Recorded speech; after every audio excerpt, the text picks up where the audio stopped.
આપ જોઈ રહ્યા છો સીએનસીસી ગુજરાત। અમદાવાદમાં જાણે પિક્ચરનું શૂટિંગ ચાલી રહ્યું હોય તેવા દ્રશ્યો રોડ ઉપર જોવા મળી રહ્યા છે। બાપુનગર રખિયાલ વિસ્તારમાં થોડા દિવસ અગાઉ એક સામાન્ય તકરાર ઉપર એક માથાકૂટ થાય છે અને અમુક અસામાજિક તત્વો રોડ ઉપર તલવાર અને હથિયારો લઈને ઉતરી આવે છે અને રોડ ઉપર ધમાલ કરતા જોવા મળી રહ્યા છે। ત્યારબાદ આ ઘટના પોલીસને જાણ થાય છે અને પોલીસ તપાસ કરવા સ્થળ પર આવે છે અને તપાસ કરે છે। તપાસમાં આરોપીઓ એકલા નફ્ફટ નીકળે છે। પોલીસને પણ હથિયાર બતાવીને પીસીઆર વાનને પાછી લઈ જાઓ તેવું કહેવામાં આવે છે અને પોલીસ જાણે કેમ ઊભી પૂછડીએ તે સ્થળ છોડીને ભાગતી જોવા મળે છે અસામાજિક તત્વોને। ત્યારબાદ ધરપકડ કરવામાં આવે છે અને આરોપીઓની તપાસ કરતા તે બંને આરોપીઓ એક રીઢા ગુનેગાર જોવા મળ્યા। બંને આરોપીઓ ઉપર પાસા લાગેલા છે। એકની ઉપર 16 કેસ ચાલે તથા બીજા ઉપર પણ 8 થી 10 કેસ અંદાજિત ચાલી રહ્યા છે। આવા અસામાજિક તત્વો સમાજ માટે કેટલા હાનિકારક છે તે જોઈ શકાય છે। જો પોલીસ આવી પરિસ્થિતિમાં ઘટના સ્થળ ઉપરથી પાછી વળતી જોવા મળશે તો પછી એક સામાન્ય નાગરિક જે પોતાની સહાય માટે પોલીસ જોડે જાય છે તે સહાયતા માટે હવે કોની જોડે જશે તે એક પ્રશ્ન ઊભો થયો છે। છેવટે આરોપીઓની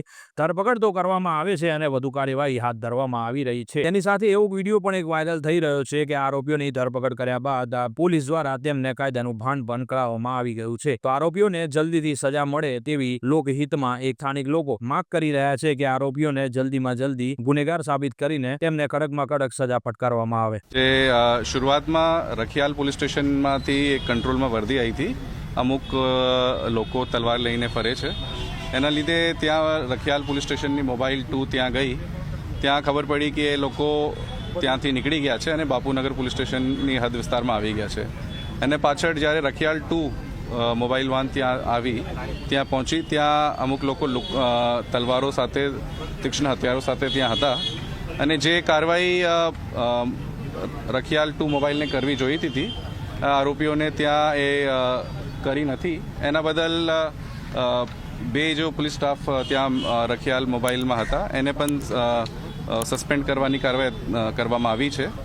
સાથે સાથ જે છે આરોપીઓના નામ આ બે ફરિયાદોમાં રાઇટિંગ અને અટેમ્પ્ટ ટુ મર્ડરની બે ફરિયાદ થઈ છે, એક રખિયાલ પોલીસ સ્ટેશનમાં અને એક બાપુનગર પોલીસ સ્ટેશનમાં, જેમાં 6 આરોપીઓ છે અને 6માંથી 2 આરોપીઓને મુખ્ય આરોપીઓને લેવામાં અટક કરવામાં આવી ગયા છે અને બાકી 4 માટે ટીમો તમામ પોલીસ સ્ટેશન્સની કાર્યરત છે અત્યારે અને ટૂંક સમયમાં એને પણ પકડી લેશું। આ જો 4 જે આરોપીઓ છે, 6 આરોપીઓ છે ટોટલ, એના ઘણા બધા શરીર સંબંધીઓ ગુનાઓ પણ છે અને સાથે સાથે અમુક પાસાઓ પણ થઈ છે। એક આરોપી ફઝલ છે જેની 2 વખત પાસા પણ થઈ છે ભૂતકાળમાં।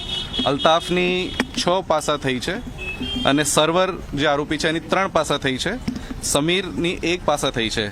આ બધાઓ વિરુદ્ધમાં ઘણા બધા શરીર સંબંધી ગુનાઓ છે અને આ 4ને જે પકડવાની બાકી જે કામગીરી છે આ પણ ટૂંક સમયમાં પૂરી કરવામાં આવશે।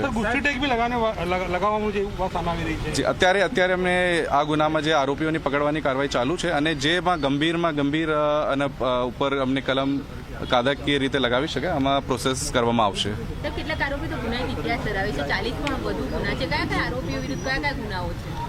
જે 6 આરોપીઓ છે, પહેલા જે છે ફઝલ, આના ઉપર 16 ગુનાઓ છે અને આની 2 વખત પાસા થઈ છે। બીજા નંબરમાં અલ્તાફ છે, એના ઉપર 43 ગુનાઓ છે, એના 6 વાર પાસા થઈ છે।